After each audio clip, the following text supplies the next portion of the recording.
आप सभी को नमस्कार, सुप्रभात। सार्थक government job point YouTube channel आप सभी लोगों का हार्दिक स्वागत करता है। चैनल पर नए हैं, चैनल को सब्सक्राइब करके वीडियो को लाइक शेयर कर लीजिए, बेल आइकन दबा करके रख लीजिए ताकि आपको नोटिफिकेशन मिल जाए और आप उसे शेयर कर पाएँ। खबरों की शुरुआत में आप सभी लोगों से विभिन्न मुद्दों पर बातचीत होगी, इसलिए वीडियो को लास्ट तक जरूर देखिएगा और चैनल को सब्सक्राइब न किया हो तो सब्सक्राइब अवश्य कर लीजिएगा। चलिए खबरों की शुरुआत कर लेते हैं, फटाफट आप सभी लोग सारी अपडेट देते हैं। दरअसल मैं बाल झाड़ना ही भूल गया स्नान करके पूजा करके लेट हो रहा है, तो इसलिए जो है वीडियो बनाने बैठ के और बाल ही झाड़ना भूल गए। हो जाता है कभी कभी, कोई दिक्कत नहीं है। इतनी चीज़ें आप लोग भी जो है समझ सकते हैं, कोई दिक्कत नहीं है। चलिए आते हैं मुद्दे पर बातचीत करने के लिए। पहली अपडेट है आप सभी लोगों की LT ग्रेड GSE प्रवक्ता की। बहुत से विद्यार्थी हमसे कहते हैं भैया आप जो चीज़ें कह देते हैं वो चीज़ें होती हैं, और आपने कहा कि मतलब हम PET का विज्ञापन ले लेंगे, PET का विज्ञापन आ गया, लेकिन LT ग्रेड GSE प्रवक्ता का विज्ञापन अभी तक जारी नहीं हो पाया। तो मेरे भाई बहनों, मैं आज उसी मुद्दे पर बातचीत करने के लिए आप लोगों के सम्मुख उपस्थित हुआ हूँ। LT ग्रेड GSE प्रवक्ता एक ऐसी बला का नाम है जो कि विद्यार्थी भी देखते हैं और अधिकारी भी देखते हैं। विद्यार्थियों को इंतज़ार है कि हमारा विज्ञापन जारी हो, और अधिकारियों को ये इंतज़ार होता है कि इस वैकेंसी को कैसे करके टाला जाए, ठीक है ना। क्योंकि 2018 का जो इनका उपक्रम था, मैं हर मुद्दे पर आप लोगों से डिस्कस कर रहा हूँ। 2018 का जो इनका उपक्रम था वो कुछ अच्छा नहीं बीता था, ठीक है ना। या यूँ कह सकते हैं कि उत्तर प्रदेश लोक सेवा आयोग का जो अनुभव था ना 2018 LT ग्रेड को लेकर के, वो अच्छा नहीं बीता था, वो बहुत कड़वा अनुभव था, ठीक है। और इस अनुभव को दोबारा उसका रसास्वादन करने से थोड़ा सा हिचकिचा रहा है, ठीक है ना। और इसकी वजह से थोड़ी सी चीज़ें आप लोगों की डिले ज़रूर हुई थी, ठीक है। और शायद अगर ये आपत्तियां उत्तर प्रदेश लोक सेवा आयोग ने नहीं की होती तो शायद है कि आप सभी लोगों की ये नियमावलियाँ, आहर्ताएँ, ये सारी चीज़ें स्पष्ट नहीं होती, ठीक। इन चीज़ों को क्लियर करवाया गया। अब क्या समस्या है, अब उत्तर प्रदेश लोक सेवा आयोग इस परीक्षा में 2 चरण की व्यवस्था को लागू करना चाहता है। 2 चरण की व्यवस्था केवल LT ग्रेड में नहीं बल्कि आप लोगों को TGT में भी देखने के लिए मिलेगी। लेकिन अब TGT में सबसे बड़ा सरदर्द क्या है कि भैया अध्याचन तो एक तो आ नहीं रहे। अध्याचन के लिए JD स्तर के अधिकारियों ने जो है पत्रादि जारी किए हैं, तो अब अध्याचन आपके आने स्टार्ट होंगे क्योंकि शासन का इंटरफेयर हुआ इसमें। अध्याचन आएंगे। उसके बाद क्या है कि अगर TGT को 2 चरण की व्यवस्था में डाल देते हैं तो जाहिर सी बात है तदर्थ शिक्षकों के लिए फिर क्या होगा, समस्या इस चीज़ को लेकर के भी आती है, जिसकी वजह से TGT में 2 चरण कर नहीं पा रहे हैं।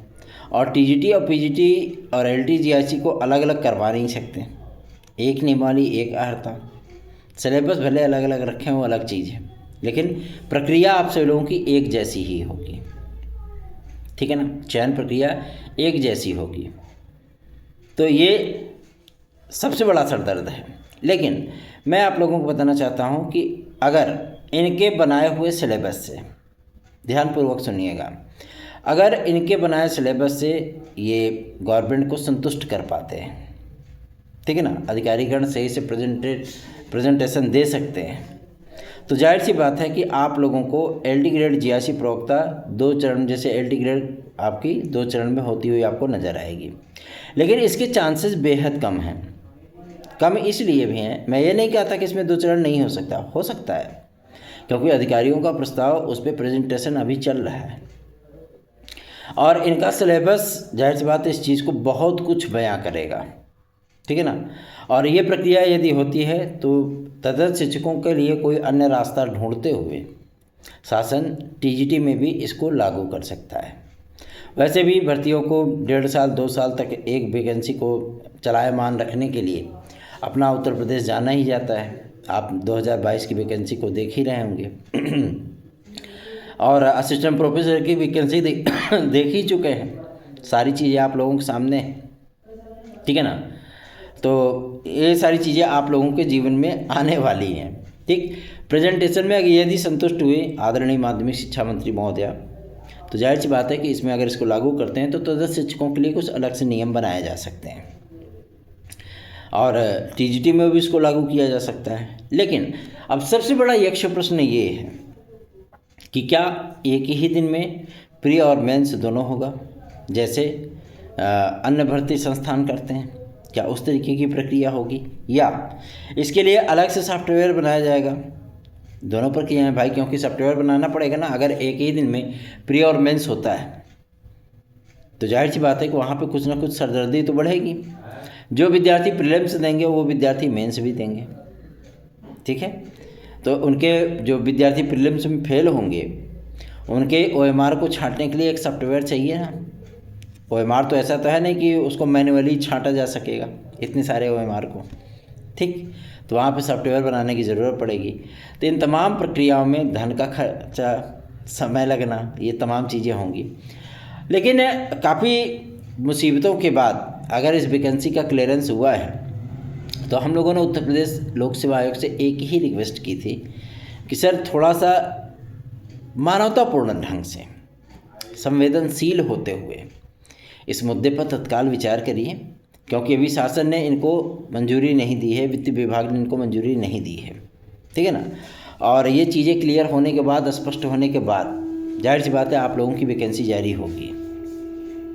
लेकिन रिक्वेस्ट है हम लोगों की कि इस विज्ञापन को हर हाल में इसी मई महीने में जारी कर दिया जाए, ताकि विद्यार्थी जब जुलाई में टीजीटी में बैठें तो उनके सामने एक और ऑप्शन रहे, वो हो LT ग्रेड और JSC प्रवक्ता का।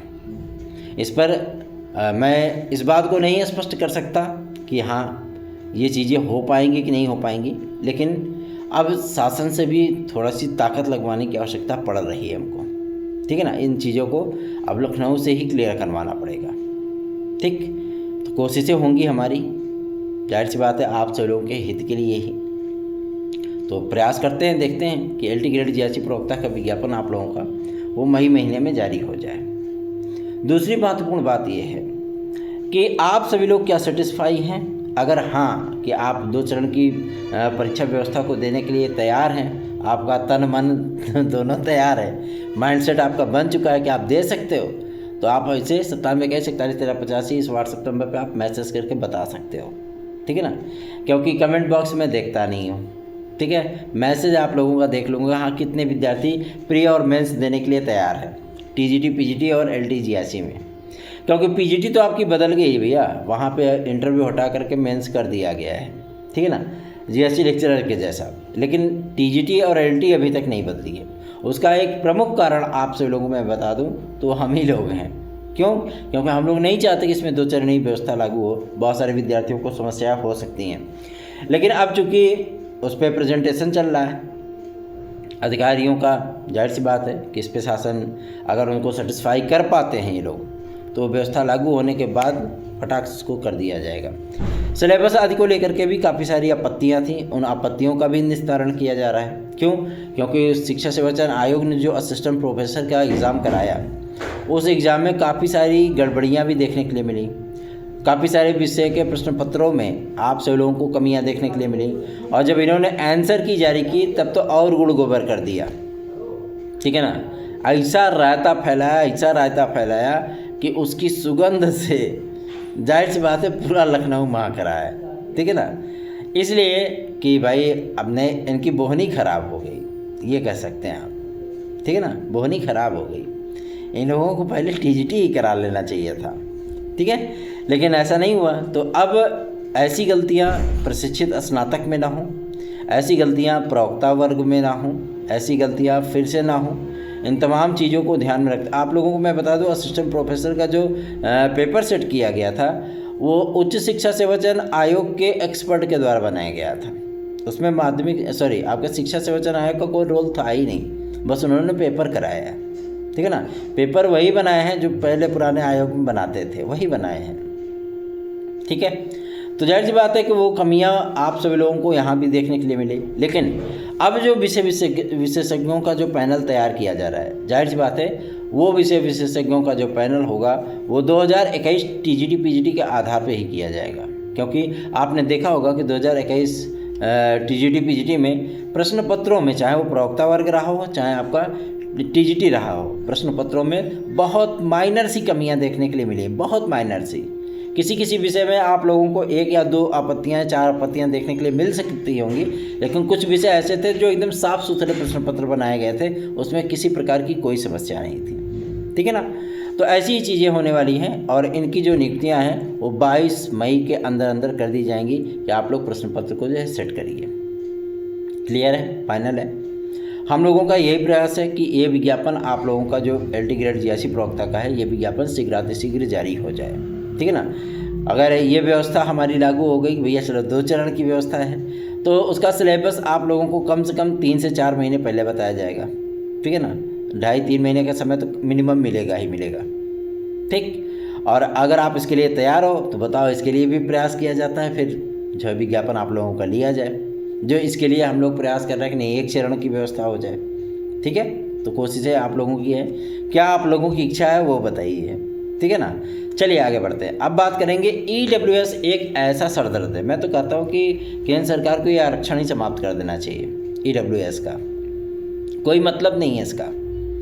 क्यों? क्योंकि बहुत सारे भर्ती संस्थान उत्तर प्रदेश में ऐसे भी हैं जो EWS को ऐसा जो है कैलकुलेट करते हैं कि उसकी मेरिट जो है वो जनरल से भी ज़्यादा जाती है। ना उनको आयु सीमा में छूट मिल पा रही है, फीस में 100, 50, 30, 20 रुपये छोड़ करके जो है मतलब उनके 10% के आरक्षण को वहीं दबा दिया जाता है। ठीक है ना। तो ये चीज़ें नहीं होनी चाहिए। इस पर हम लोगों ने मुख्यमंत्री महोदय का ध्यान भी आकर्षित किया था और हम लोगों का ये रिक्वेस्ट था कि EWS के रिजर्वेशन को उसी तरीके से लागू किया जाए जैसे शेड्यूल कास्ट और OBC के लिए होता है। उसी तरीके से इसको भी जो है स्प्रेड किया जाए, फैलाया जाए। तो मैं आप लोगों को बताना चाहता हूं कि इस पे निर्णय यथाशीघ्र होगा। आपकी इसी फेर में LT ग्रेड GIC प्रवक्ता और दरोगा की भर्ती फंसी हुई है। क्यों? क्योंकि उसमें भी EWS की सीटें को अलग नहीं किया गया था। यही प्रक्रिया आप सभी लोगों की थी कि भैया जो आप लोगों का ये खंड शिक्षा अधिकारी का विज्ञापन नहीं आ पा रहा है ना, इसी की वजह से नहीं आ पा रहा है। क्यों? क्योंकि जो अध्याचन इनके पास भेजे गए थे ऑफलाइन मोड में, ठीक है ना, वो पुराने सब अध्याचन थे, भेज दिए गए थे इनके पास 245 पदों का। और उसके बाद समस्या क्या हो गई? समस्या आप लोगों के लिए ये क्रिएट हो गई, उसमें EWS की सीटें ही नहीं थी। क्यों? क्योंकि EWS की सीटें जो है वो जनरेट ही नहीं की गई थी। ठीक है। OBC, SC, ST, स्वतंत्रता संग्राम सेनानी, दिव्यांगजन भाई बहन और हमारे अनारक्षित भाई बहन सबके लिए हैं, लेकिन EWS के लिए नहीं था। अब भैया उत्तर प्रदेश में भी तो EWS लागू है ना, तो उनकी सीटों को अलग करना पड़ेगा, इसीलिए अध्याचन वापस भेजे गए थे। और सेम यही प्रक्रिया आपकी LT ग्रेड और GIC प्रवक्ता में थी। तो चलो कम से कम नहीं हुआ तो शिक्षा निदेशक महोदय ने इतनी दया कृपा दिखाई हम लोगों पे कि उन्होंने जो है सीटें जब भेजी तो उसको कैटेगरी वाइज डिवाइड कर दिया कि फलानुमा कैटेगरी में इतने जो है पोस्ट होंगे, इस सब्जेक्ट में इतने। ठीक है। और उसी के जनरल की सीटें सारी बताई, EWS की बताई, OBC, SC और ST की जो सीटें, दिव्यांगजन की जो सीटें हैं, वो सारी सीटें जो है आरक्षण के हिसाब से उसको डिवाइड कर लिया जाएगा। ठीक, कोई दिक्कत नहीं है। और इसीलिए आपकी UPSI भी फंसी है। क्यों? क्योंकि जो अध्याचन इनके पास आए थे पुलिस प्रोन्नति बोर्ड के पास, उस अध्याचन में EWS की सीटें ही नहीं थी, ठीक ना, जिसकी वजह से समस्या आई। और एज रिलैक्सेशन के लिए ऐसा नहीं है कि केवल हम ही लोग प्रयासरत हैं। पुलिस प्रोन्नति बोर्ड ने भी मुख्यमंत्री महोदय से इस बात को पूछा था कि भैया ऐसा है, मुख्यमंत्री महोदय इस बात को भी स्पष्ट करिए कि UPS कांस्टेबल की जब वैकेंसी जारी हुई थी तो आपने बीच में जो है विद्यार्थियों को 3 वर्ष की आयु सीमा की छूट दे दी थी। तो क्या ये कंडीशन आपकी UPSI में भी रहेगी या ऐसे ही विज्ञापन जारी होगा? क्योंकि हम लोगों ने विधायकों के माध्यम से ये पत्र भिजवाया है और डायरेक्टली मुख्यमंत्री महोदय से जाकर के विधायक लोग मिले हैं और इस मुद्दे पर उनका ध्यान आकर्षण किया है। तो जाहिर सी बात है कि आप लोगों के लिए गुड एडवांटेज है। ठीक है ना। आप लोगों को ये प्राप्त होना चाहिए, आप लोगों को मौका मिलना चाहिए। ठीक, ये मेरा प्रयास है। और बाकी चीज़ें तो चलती रहेंगी क्योंकि हमारी टीम के सदस्य जो है वो निकल चुके हैं दिल्ली के लिए और UGC से मिलेंगे। हम लोगों का प्रयास होगा कि भारत के शिक्षा मंत्री को जो है ये ज्ञापन दिया जाए, उनसे रिक्वेस्ट किया जाए कि जिस तरीके की सिलेबस है, जिस तरीके की एजुकेशन पॉलिसी है, हम लोगों की जो व्यवस्था है, उसी के अकॉर्डिंग अगर पेपर बनाया जाए तो ज़्यादा बेहतर होगा। तो आने वाले समय में आप सभी लोगों को UGC NET JRF में भी जो आप लोग देखते हैं भाषा का पेपर भाषा में, तो उसमें परिवर्तन देखने के लिए मिल सकता है अगर ये हम लोगों की रिक्वेस्ट एक्सेप्ट की गई तो, और उम्मीद है कि एक्सेप्ट ज़रूर होगी। ठीक है, चलिए आगे बढ़ते हैं। अब बात करेंगे एक और महत्वपूर्ण मुद्दे के लिए जो कि संबंधित है आप सभी लोगों का टीजीटी पीजीटी 2022 और 2025 के लिए। टीजीटी पीजीटी 2025 की जो अध्याचन की प्रक्रिया भी है ये 22 जून तक कंप्लीट होगी। मैं फिर से रिपीट कर रहा हूँ, क्यों? क्योंकि ये प्रक्रिया अभी स्टार्ट होने वाली थी, लेकिन कुछ तकनीकी समस्याओं के कारण, क्योंकि भैया जो प्रबंधक लोग हैं वो अध्याचन भेज नहीं रहे थे, तो उनको स्ट्रिक्टली जो चीज़ों को एडवाइस किया गया कि आप अध्याचन भेज दीजिए। उसके बाद अब अध्याचन आने की प्रक्रिया इनकी 19 तारीख से स्टार्ट होगी। मतलब उत्तर प्रदेश शिक्षा सेवाचयन आयोग के पास जो अध्याचन भेजे जाएंगे वो 19 तारीख से स्टार्ट हो जाएंगे, आने स्टार्ट हो जाएंगे। अभी आप लोगों ने समाचार पत्रों में ये भी चीज़ें देखी होंगी कि कंप्यूटर शिक्षकों की संविदा बेस की भर्ती होगी। शिक्षकों की कमी जाहिर सी बात है कि विद्यार्थियों के लिए सरदर्द तो होता ही है, क्योंकि उनको भाई अवसर नहीं मिल रहा, और उसके साथ साथ जो है स्कूलों को भी दिक्कत होती है। लेकिन अच्छी बात यह है कि पहली बार टीजीटी और पीजीटी के लेवल पे कंप्यूटर जैसे महत्वपूर्ण विषय के विषय में सोचा गया है, ठीक है ना।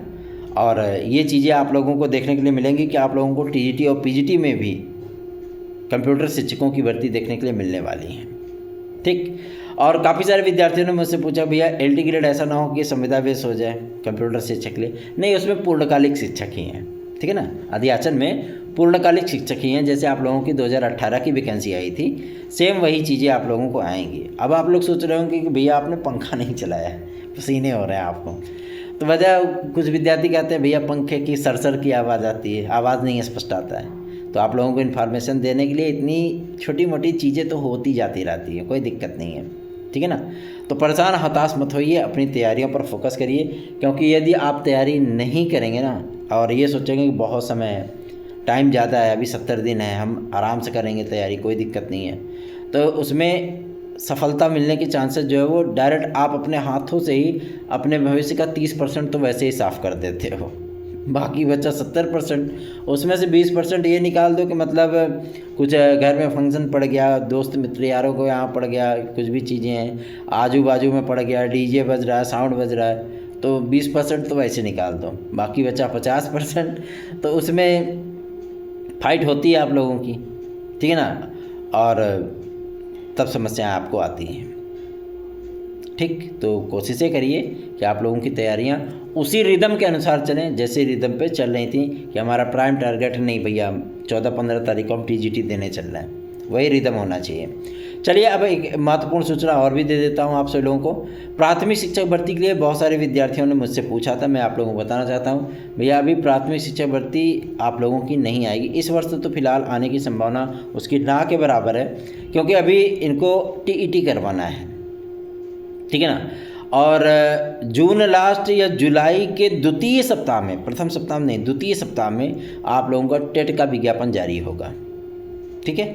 अगर पहली बार आप लोगों को देखने के लिए मिल सकता है कि अगर मान लीजिए सीटेट में जो आप लोगों का सेंट्रल टीचर एलिजिबिलिटी टेस्ट होता है सीटीईटी, उसमें अगर माध्यमिक लेवल के टीईटी को सम्मिलित किया जाता है तो जाहिर सी बात है कि जो सिलेबस है उसका अप्रूवल गवर्नमेंट दे सकती है और आप लोगों को टीईटी में माध्यमिक लेवल का टीईटी भी देखने के लिए मिल सकता है। तो उसका ये तात्पर्य नहीं होगा कि आप लोगों की वैकेंसियां जो है वो आगे तक जाएंगी, नहीं, उसमें आप लोगों की एलटी ग्रेड जीआईसी है ही नहीं, क्योंकि उस प्रक्रिया को करने में तो लगभग 1.5 साल निकल जाएंगे, ठीक है ना। आयोग के सचिव जो राजकीय सचिव हैं वो अपर सचिव महोदय, उन्होंने शासन को स्पष्ट पत्र लिखा था, मैं उसके लिए उनका धन्यवाद करता हूं कि उन्होंने यथा स्थिति से गवर्नमेंट को क्लियर करवाया था कि ये स्थिति जो है इस समय है, ठीक है ना। तो ऐसा नहीं है कि सभी अधिकारी जो है वो ठंडे बस्ते में मैटर को डालने वाले होते हैं, नहीं, कुछ अधिकारी ऐसे भी होते हैं जो कि अपने कार्यों को बहुत ही सटीकता के साथ और विद्यार्थियों की समस्याओं को समझते हुए करते हैं, ठीक है ना। तो परेशान मत होइए, आप लोगों की प्रक्रिया निरंतर सतत रूप से बेहतरीन ढंग से आगे बढ़ रही है और ये प्रक्रिया बहुत जल्दी ही आप लोगों की कंप्लीट हो जाएगी। आप लोग तैयारियों में लगे रहिए। 97 इस व्हाट्सएप नंबर पे आप लोग कमेंट करके हमें ज़रूर बताइए, मैसेज करके, क्योंकि मैं कमेंट बॉक्स तो देखता नहीं हूँ, ठीक है ना, और समय भी नहीं होता कि मैं देख पाऊँ उसके लिए। तो अगर आप लोग व्हाट्सएप पे मैसेज करते हो कि एलटी ग्रेड जीआईसी प्रवक्ता और टीजीटी पीजीटी में अगर आप 2 चरण की व्यवस्था को एक्सेप्ट कर सकते हो, आप दे सकते हो, कि अलग अलग दिनों पे आप लोगों का ये पेपर होगा। एक बार आप फ्री दोगे तो लगभग 1-1.5 महीने बाद आप लोगों को मेंस देने के लिए मिलेगा, 2 महीने बाद। अगर आप उसके लिए तैयार हो तो बताइए, फिर इसके लिए भी बातचीत की जाए ताकि आप लोगों का विज्ञापन जारी हो सके, ठीक है ना। तो कोशिशें हमारी और उम्मीदें आप सभी लोगों की, उसको पूरा किया जाएगा। निश्चिंत रहिए, बेफिक्र रहिए। चैनल को सपोर्ट करिए, अधिकाधिक संख्या में वीडियोस को शेयर किया करिए। चैनल को सब्सक्राइब ना किया हो तो अवश्य ही सब्सक्राइब कर लिया करिए। अगर आपको हमारे नोट्स साथ भी चाहिए तो आप 9721411385 इसी व्हाट्सएप नंबर पे हमारे नोट्स साथ को भी प्राप्त कर सकते हो। बाकी चलते हैं, बहुत सारे कार्य हैं आज संपादित करने हैं, क्योंकि शिक्षा निदेशालय, उत्तर प्रदेश लोक सेवा आयोग और आपका शिक्षा सेवाचयन आयोग, क्योंकि काफ़ी सारी चीज़ें चल रही हैं ना, तो आप लोगों की प्रक्रिया चल रही है, तो जाहिर सी बात है हर चीज़ पर नज़र रखनी पड़ती है। और टीजीटी पीजीटी 2016-2021 के हमारे जो भाई बहन हैं, उन लोगों के कार्यों का संपादन हम विद्यालय बंद होने के उपरांत सारी प्रक्रियाएं की प्रोसेस करा दी गई हैं। विद्यालय बंद होने के बाद हम निकलेंगे, लखनऊ जाएंगे, तो जाहिर सी बात है उन सारी चीज़ों को क्लियर कराएंगे, कंफर्म कराएंगे। इंतज़ार करिए, प्रतीक्षा का फल हमेशा ही मीठा होता है, ठीक है ना। परेशान मत होइए, निश्चित रहिए। अपना स्नेह और आशीर्वाद दीजिए, अधिकाधिक संख्या में वीडियोज़ को शेयर किया करिए। धन्यवाद। आप सभी का दिन शुभ हो।